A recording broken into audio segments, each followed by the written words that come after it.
in the store. You can see a lot of our employees up top there. Hey everybody, how are you? Good to see you.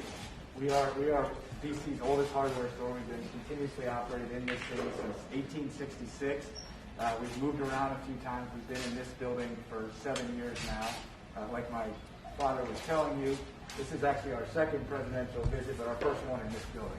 So welcome. We're excited to have you here today. And, I want to introduce you to Mary Ackley from Little Wild Things. She has a separate business in our building. What they do is microgreens. And I'll turn it over to Mary because she can describe her business a lot better than I'll be able to. Fire away. Sure. We moved here a few years ago, and we are an urban vertical farm located right next door. We grow salad greens, microgreens, and edible flowers. Beautiful salads. We deliver them all over the greater Washington, D.C. area, both to homes, and we donate locally here in the neighborhood. Now, you've been engaged in the neighborhood too. You sponsor a Little League team, don't you? We do. We sponsor a Little League team. We also we run job fairs for special needs programs to get their students to help them find employment. We've actually hired 3 people from that job program. It's called Project Surge. It's a partnership between a nonprofit and the DC government, and they do a great job training their students who are special needs to come and be able to work in an environment like this and be great contributors. Have you hired any of those folks? We've hired 3. 3. Yeah. Good on. And Mary participated in our first job fair. We were going to do another one, but obviously the pandemic has halted our ability to do that. But when things go back to normal, we're going to continue to do those job fairs. Well, tell me, what kind of what hit you the hardest when the pandemic hit? Right. So the biggest challenge is what we're going to do with our staff. You know, there were so many uncertainties related to what the virus actually did. The first thing that we did was we took all of our at-risk employees and we sent them home and we paid them through that entire process. That first wave of PPP loans was very helpful to allow us to do that. Obviously, that was not cost effective, but we felt like we had to do that for our employees. You know, and we're still struggling because while our retail business has actually increased over the course of the pandemic. I think people know there's a little bit of a hardware boom. A big portion of our business is actually government sales and commercial sales. And for the first 4 or 5 months, I mean, that was completely gone. And that honestly usually is about 60% of our annual revenue.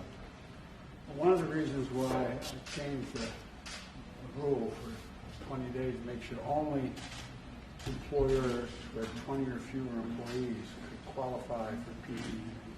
And the reason for that was 400,000 small businesses went out of business. Yeah. They got in line, but they couldn't get the help. Mm-hmm. And we found out that an awful lot of that went to bigger businesses that, in fact, weren't supposed to qualify for this because there used to be a thing called Inspector General to see where the money went. And the last administration fired the Inspector General, so a lot of the money went to people who shouldn't have gotten help, and it didn't go to folks who. But you know, with this new program, and we're going to continue this, by the way. It's not only you've been the only businesses with fewer than 20 folks could apply in the last couple of weeks, but now we're going to keep the focus on it because a lot of minority-owned businesses, women-owned businesses, are increased significantly by 20 and 15%, as well as getting people who, in fact, weren't able to get in line before. And it's hard to know how to get in line. And so I hope this is going to continue to increase because we're also at a point where I think we're going to begin to gain control of this virus.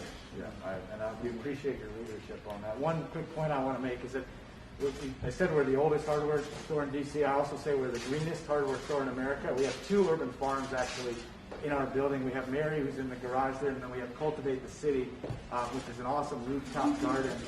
They exist on our rooftop. But you're not going to be able to see it from here, but if they want to give a wave. I see them. Yeah. And then we also have Don't jump. We need you. And then if I could just...